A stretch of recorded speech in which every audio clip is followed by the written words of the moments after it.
Hello and a very warm welcome to our short lecture on change management. I'm Michael Beckmann and I'm a lecturer for change management and system-oriented management here at HdWM in Mannheim. The topic for today is change management. Is it really a buzzword or not? Well, some of you might say it's a fad, it's a fashion, but when you Google change management, you get those kind of results. 4.6 billion results compared to organization with 3 billion, leadership 837 million results only, management 3.8, sales 3.2, and business of course 10 billion. So you might come to the conclusion that change management is really a fad. However, we think differently.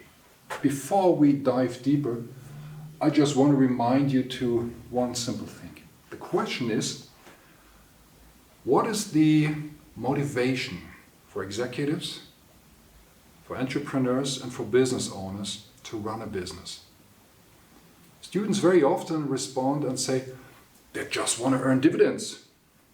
They just want to be successful. They just want to launch new products. And I say, well, hang on a minute, from a meta level, from a high meta level, it's the following. They are focusing on the survival of the respective company and on the constant value add. That's what they're looking at. They just want to survive and they want to create value to their respective organizations. You might ask, why survival? May I remind you to the last financial crisis? Or may I remind you to COVID-19? Survival is really a crucial question.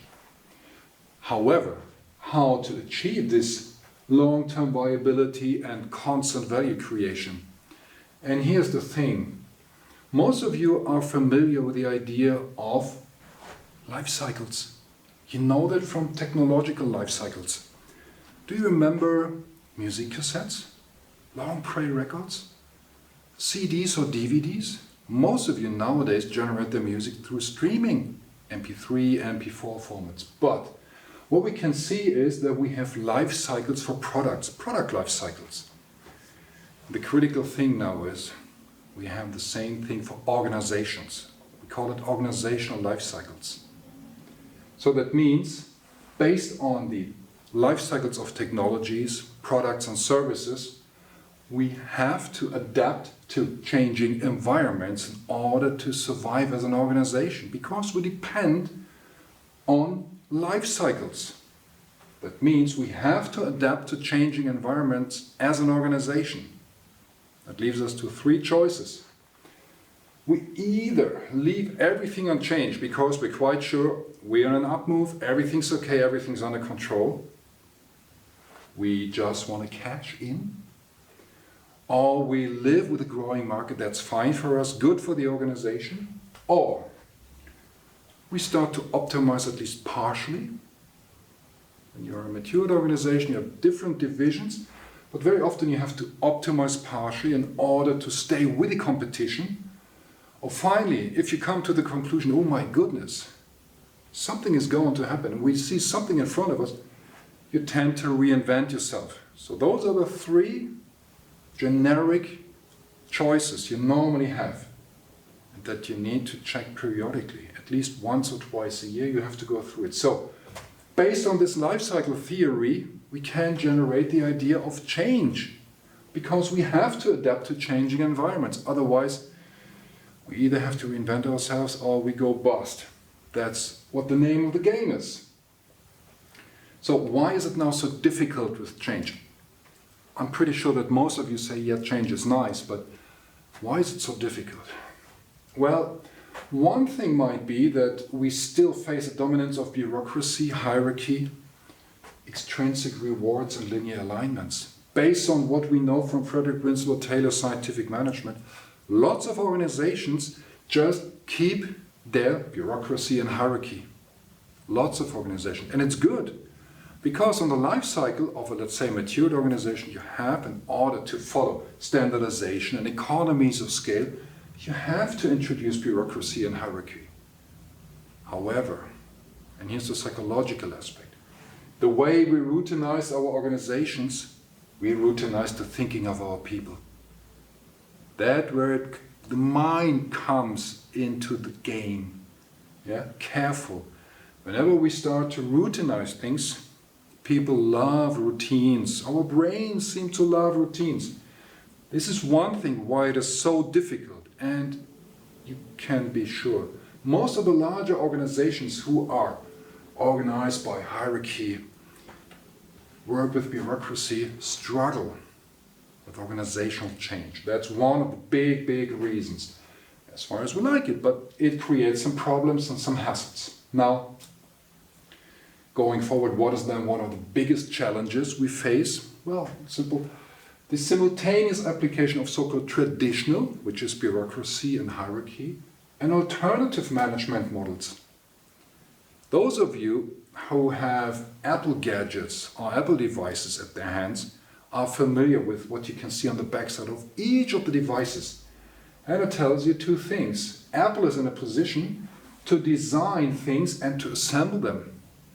What does that mean? Not only from an organizational culture telling you that Apple is in a position to lead designers in the design studios in California, but they're even at the same time aware of how to run an assembly line in China.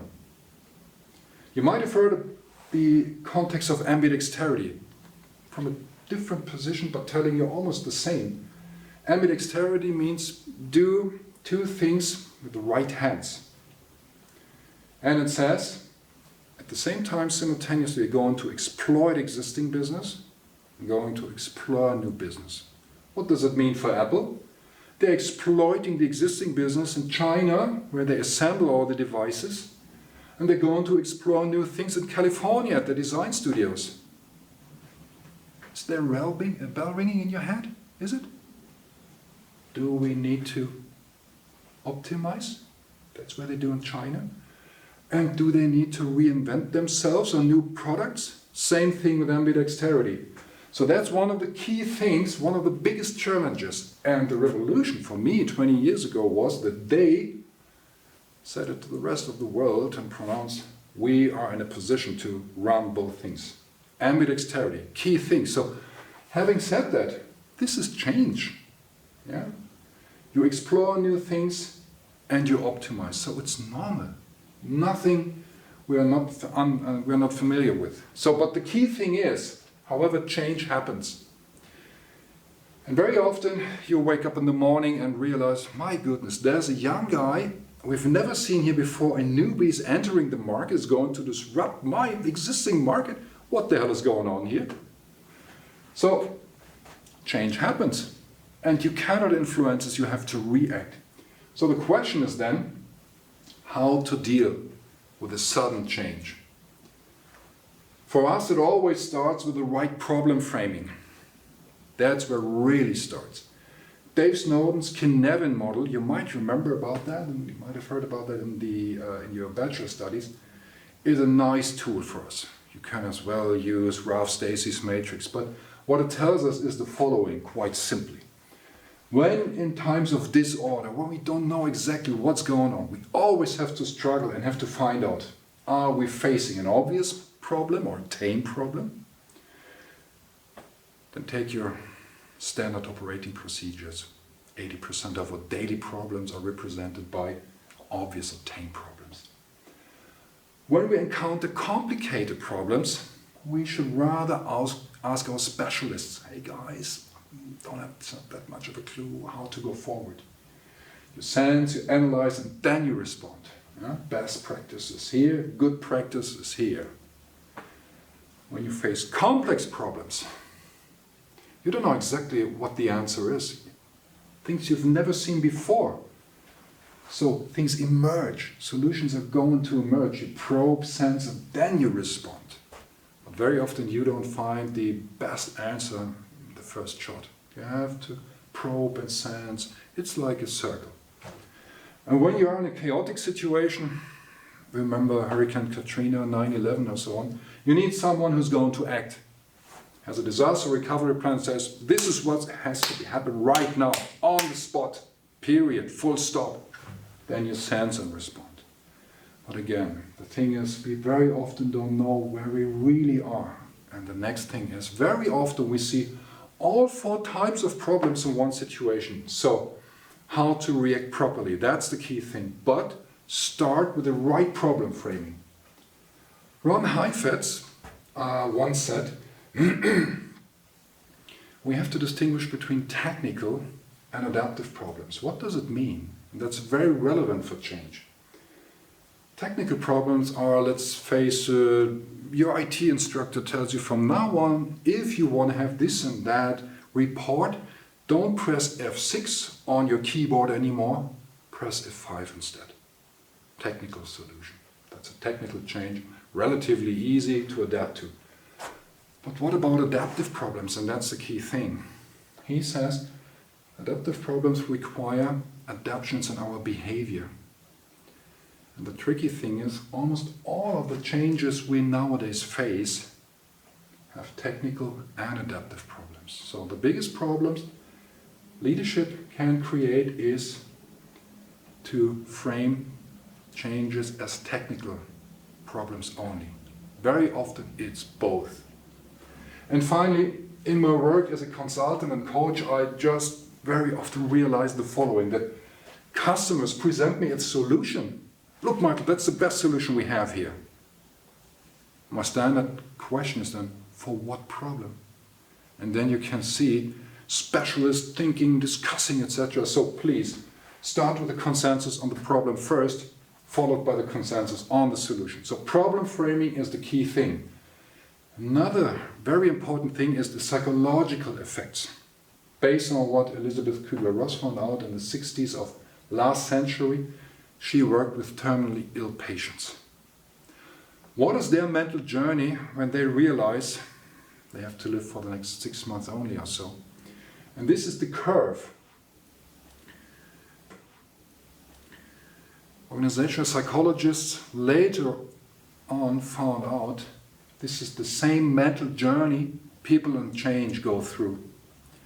So when you're a leader, be aware of the psychological effects everybody in the organization goes through. Starting from the C-level, middle management, lower management, all employees go through that curve. And be aware, they all make up their own calculation, the within calculation. What's in it for me? Gain minus pain should lead to a positive net. What's in it for me? Be aware of the psychological effects. All those things are the models and things we're going to discuss about during our program. So, when in a sudden change, please follow a structured process. For example, use Kotter's 8 steps at least. Communication is key. Communicate, communicate, communicate. Most of the organizational psychologists and consultants refer to communication only. It's not enough. We have to think much deeper. Don't try to change your people. We can rather influence them, but we cannot change people. That's, for me, for sure. You better help them to change, influence them. And finally, proper change management requires your individual change path. It might be okay for BASF, GE, IBM, etc. to run their specific change models, but this is not necessarily the model you should follow. So, there's no silver bullet. Identify your individual change path. Apart from that, those changes lead to unintended consequences. Because they suck energy and resources, they stress and hurt your employees, and they require instant response. So the question is, isn't there a better way to deal with change? And here I just want to remind you to Ross Ashby's law, who said, only variety can destroy variety, with variety being a measure for complexity. That means, in other terms, complex problems require complex solutions. What does it mean and what can we do with that? Remember VUCA? Ever heard VUCA? Volatility, uncertainty, complexity, ambiguity. Good leaders find answers to volatility with vision, or by understanding or providing clarity or agility. What does it mean? Good leaders do have an understanding of their markets or their respective industries or industry sectors. They know exactly who the competitors are, how they behave, what the other actors in the respective markets are, and they have a good idea of what could happen in the so-called transformational environment or the environment where the null attacks come from. The young guys providing you with apps or, let's say, platforms, they have a clue on that and they have a good expectation and they frame visions.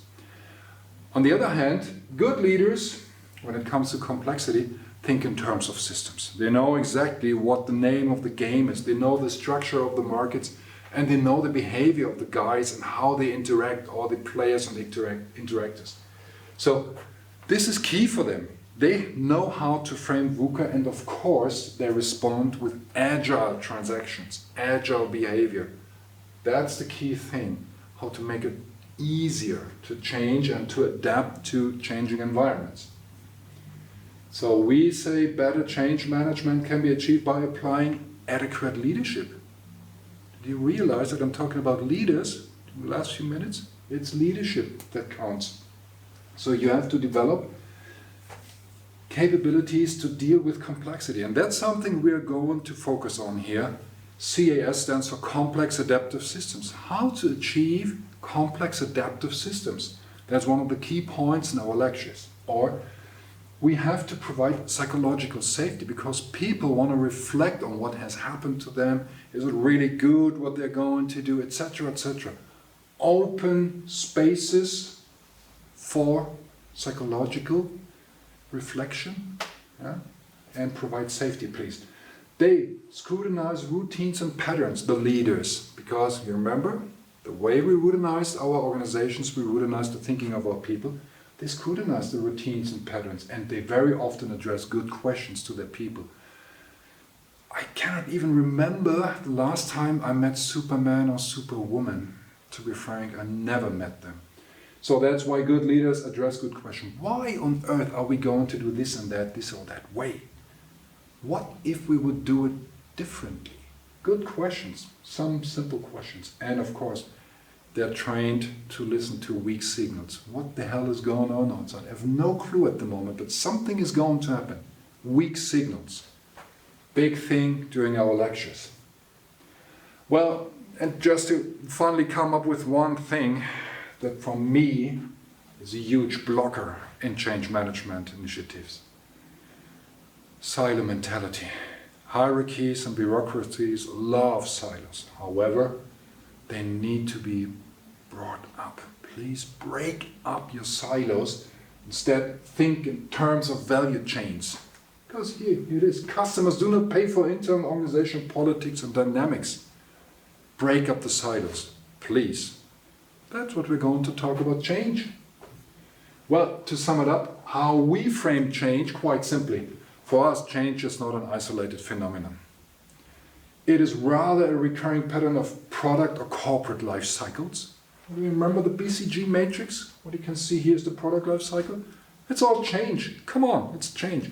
That's a normal pattern, and we call it as corporate or business dynamics. It's a repetitive factor.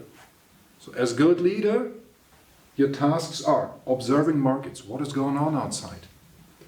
Take decisions, and when you have taken a decision, please roll out consequently. Do not stop, do not wait, roll it out. You manage processes and you lead your people. Never ever please manage your people. You lead your people.